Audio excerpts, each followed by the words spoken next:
Assalamu alaikum. In today's session, we will learn about research gap और rationale for research study. एक बहुत बड़ा question mark. What to do, why to do, how to do, या whatever you are doing, वो क्यों कर रहे हैं, या स्टूडेंट्स के पॉइंट ऑफ व्यू से रिसर्च गैप होता क्या है. तो हम में से अक्सर ऐसे स्टूडेंट्स होते हैं जिनको यही नहीं पता होता कि रिसर्च गैप क्या है. सुपरवाइजर्स बोलते हैं कि आप रिसर्च गैप लेके आएं, और उनको यही स्टूडेंट्स को नहीं पता होता कि रिसर्च गैप है क्या जो कि लेके आया जाएगा. उसके लिए वो रिसर्च पेपर्स पढ़ते हैं, उनकी समरी बनाते हैं, वो लेके जाते हैं सुपरवाइजर्स के पास, और सुपरवाइजर बस ये कह के टाल देते हैं कि मुझे सिर्फ आप गैप बताओ जिस पे आप काम करना चाहते हो. तो वो वहीं के वहीं होते हैं, उनका सारा टाइम, उनकी सारी वर्किंग वेस्ट हो जाती है. तो ये स्टडी आपकी ऐसी ही प्रॉब्लम को रिजॉल्व करने में आपके लिए काफ़ी ज़्यादा हेल्पफुल होगी. तो रिसर्च गैप क्या है, या जो स्टडी आप कर रहे हैं उसकी वजह क्या है, या क्यों आपको लगा कि this particular area must be studied, या उसके ऊपर रिसर्च कंडक्ट की जानी चाहिए. तो ये चीज़ अंडरस्टैंड करने से पहले we need to know about the gap, कि गैप कहते किसको हैं, या आप अपने रिसर्च पेपर में गैप एनालिसिस या रैशनल फॉर रिसर्च स्टडी जो लिखते हैं वो क्या होता है. तो फर्स्ट ऑफ ऑल गैप क्या है, एग्जिस्टिंग वर्सेस डिजायर्ड स्टेट. एक ऑर्गेनाइजेशन है वो चाहती है कि 5% इंक्रीज लेके आए अपनी कंपनी की एग्जिस्टिंग सेल्स के अंदर. ये उसका डिजायर्ड स्टेट है, where the organization wants to go, what the organization wants to accomplish. और एग्जिस्टिंग क्या है, आफ्टर 1 ईयर कंपनी ने 3% सेल्स जो हैं वो इंश्योर की, 2% का गैप आ गया. अब एग्जिस्टिंग क्या है, 3% से इंक्रीज आया सेल्स के अंदर, और डिजायर्ड क्या था, 5% इंक्रीज सेल्स के अंदर. तो ये एक गैप है. अब ऑब्वियसली ऑर्गेनाइजेशन विल स्टडी के कौन से ऐसे फैक्टर्स हैं कि जो हमने सोचा था कि विद इन 1 ईयर हम 5% ऑफ सेल्स को इंक्रीज कर पाएंगे. तो what are the different factors and different reasons due to which we couldn't meet our target. 5% की बजाय 3% सेल्स इंक्रीज कैसे हुई. तो ऑब्वियसली एक प्रॉब्लम है, ये एक गैप है between existing and desired state.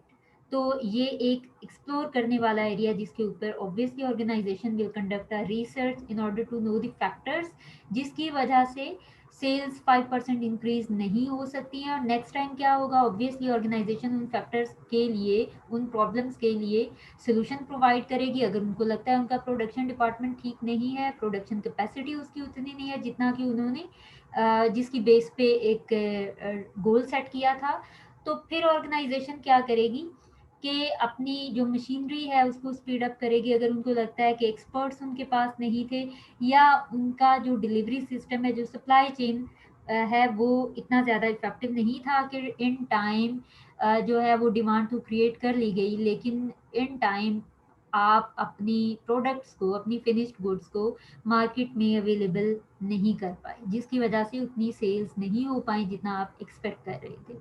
तो ये एक सॉर्ट ऑफ रिसर्च कंडक्ट की जा रही होगी in order to resolve the problem. और ये प्रॉब्लम या ये गैप क्या है, एग्जिस्टिंग और डिजायर्ड स्टेट के दरमियान.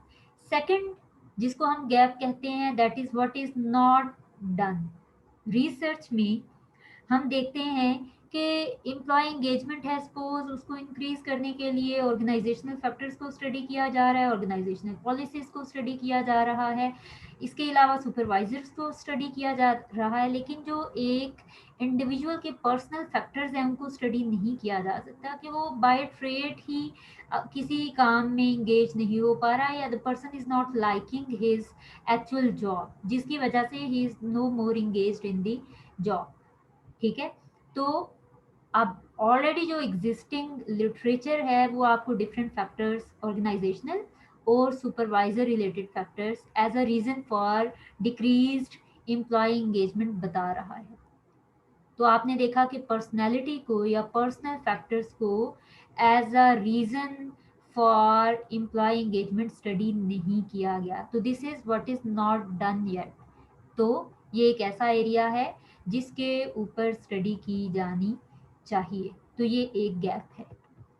इसी तरह से एक प्रॉब्लम है जिसको रिजॉल्व किया जा सकता है, वो भी एक गैप है। अब प्रॉब्लम किसको हम कहेंगे? कुछ भी ऐसा या कोई भी gap between actual and desired state. जैसे कि ऑलरेडी मैंने डिस्कस किए एक एग्जांपल के, एक्चुअली ऑर्गेनाइजेशन अपनी सेल्स को 3% इंक्रीज कर पाई है, जबकि उसका गोल 5% इंक्रीज करने का था, उसकी desired state 5% increase in sale था, तो 2% का गैप आ गया। अब ये गैप प्रॉब्लम है। What were the different factors जिनकी वजह से ऑर्गेनाइजेशन 5% सेल्स को इंक्रीज नहीं कर पाई है? ठीक है, तो ये एक प्रॉब्लम है। Then a question which needs to be answered, कुछ ऐसा जैसे बरमुदा ट्रायंगल क्या है?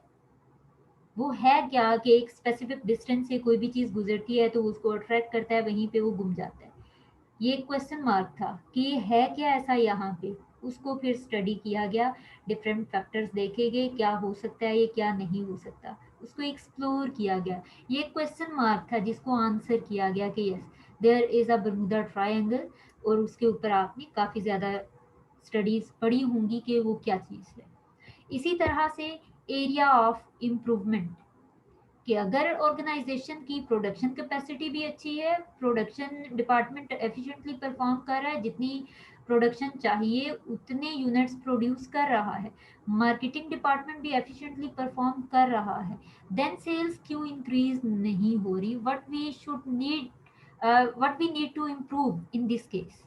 ठीक है, तो वो क्या है? मे बी आपकी प्रोडक्ट की अवेलेबिलिटी मार्केट में इंश्योर नहीं की जा रही, आपका सप्लाई चेन सिस्टम जो है उसको इम्प्रूव करने की ज़रूरत है। तो उसमें फिर आप देखेंगे कहाँ पे क्या प्रॉब्लम आ रही है, तो ये गैप हो गया। अब हम बात करते हैं ये एक्चुअली जिस तरीके से कोई प्रॉब्लम है उसको सॉल्व करने के लिए ऑर्गेनाइजेशन स्टडीज कंडक्ट कर रही होती है, उसको गैप कहते हैं। इसके अलावा when you are studying a research paper, तो उसमें आप देखते हैं कि समटाइम्स लिखा होता है कि these were the limitations of this study and there are few recommendation for future research. तो वो भी गैप होते हैं कि हमने इस एरिया के अंदर ये काम किया, लेकिन कुछ ये वाले काम हैं जो कि फर्दर इनके ऊपर स्टडी करने की ज़रूरत है। तो अब हम देखते हैं कि आप लिटरेचर के अंदर, एकेडेमिया के अंदर किस तरह से एक रिसर्च गैप को फाइंड आउट करते हैं। Let's go to the research paper so that I can tell you कि वहाँ से आप किस तरह से गैप उठाते हैं और उस गैप को किस तरीके से आप मैनिपुलेट करते हैं, या एक रिसर्च फ्रेमवर्क में आप कैसे उसको कन्वर्ट करते हैं।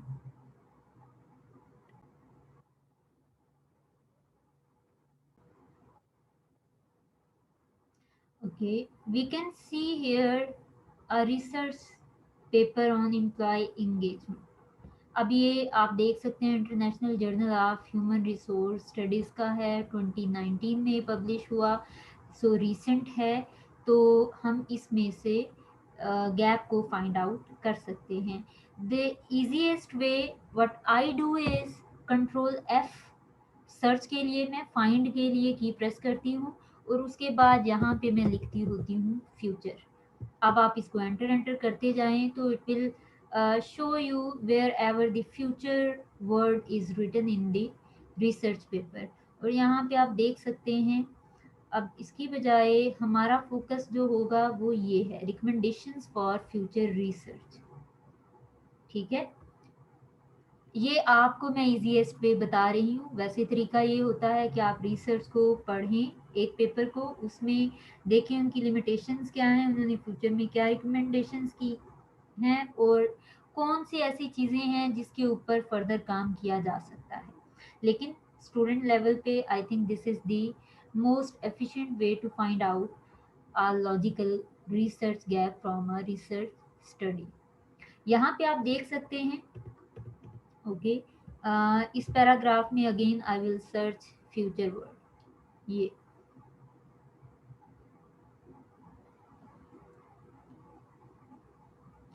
ये कह रहा है therefore it is my hope that future research can explore the mediating or moderating role of employee engagement, enrich the antecedents of employee engagement by adding factors of demographics, personality, cross culture, and make empirical studies on the intervention measures improving employee engagement by longitudinal surveys so as to better guide management practice. अब यहाँ पे इसने जो main बात की है वो ये है कि यू में इंट्रोड्यूस मीडिएटर और अ मॉडरेटर जो कि एम्प्लॉय इंगेजमेंट के लिए ओके इसमें आप देख सकते हैं कि एंटीसीडेंट्स हैं एम्प्लॉय इंगेजमेंट के और employee engagement as a dependent variable यहाँ पे स्टडी किया जा रहा है तो इनके दरमियान इसने कहा है कि आप मीडिएटर या मॉडरेटर देख सकते हैं उनको स्टडी कर सकते हैं तो यहाँ पे हम देख सकते हैं एंटीसीडेंट्स ऑफ एम्प्लॉय एंगेजमेंट इन्होंने क्योंकि लिटरेचर रिव्यू है इसकी हेडिंग से हमने देखा पेपर जो है वो सिर्फ एम्प्लॉय एंगेजमेंट वेरिएबल के जो प्रीवियस स्टडीज कंडक्ट हो चुकी हैं उनको रिव्यू कर रहा है तो यहाँ पे आप देख सकते हैं कि 1990s में task characteristics role characteristics work interaction ये जो है इसको एज एंटीसीडेंट्स स्टडी किया गया इन 1990s कि ये किस तरीके से एम्प्लॉय की एंगेजमेंट को इन्फ्लुएंस कर रहे होते हैं उसको इंक्रीज या डिक्रीज कर रहे होते हैं इसी तरह से ग्रुप और इंटर ग्रुप डायनेमिक्स हैं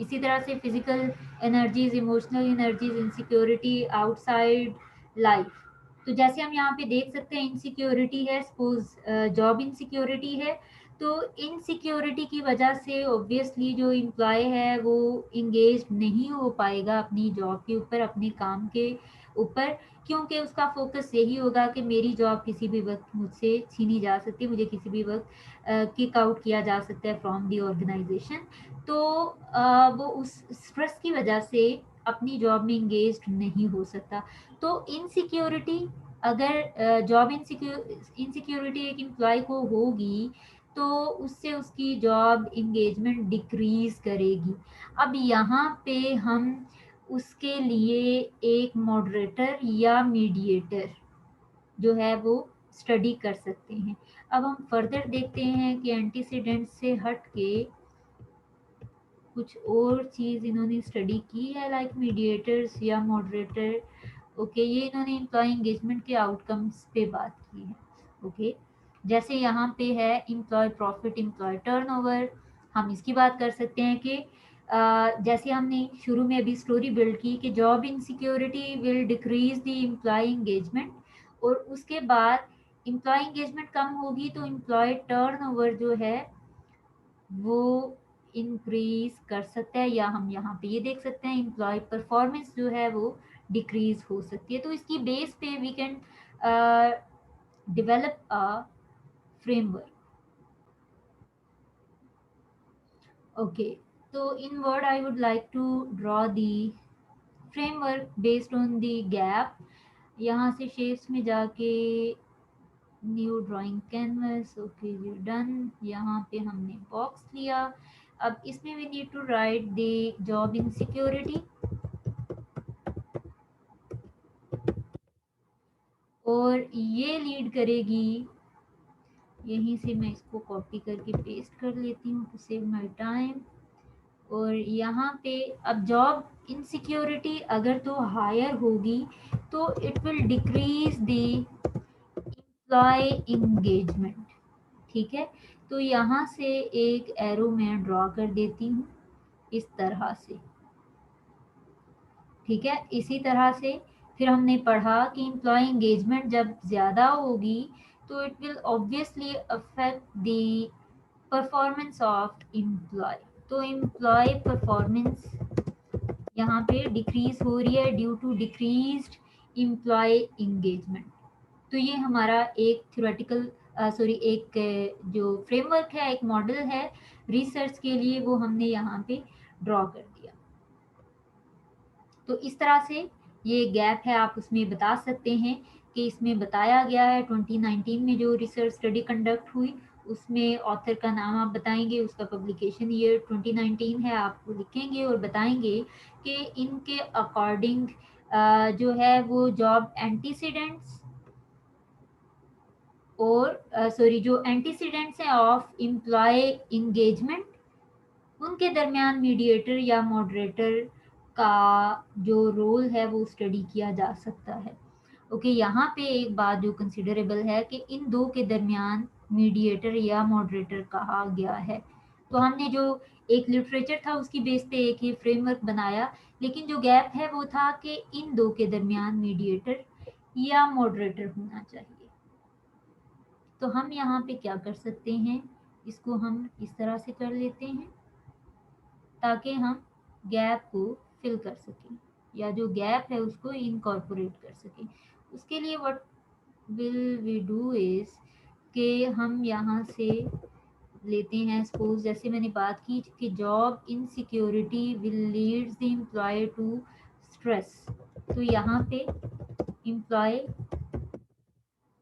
स्ट्रेसफुल हो रहा है, तो स्ट्रेस की वजह से he is not able to get engaged in his job, which will ultimately lead him to the lower performance।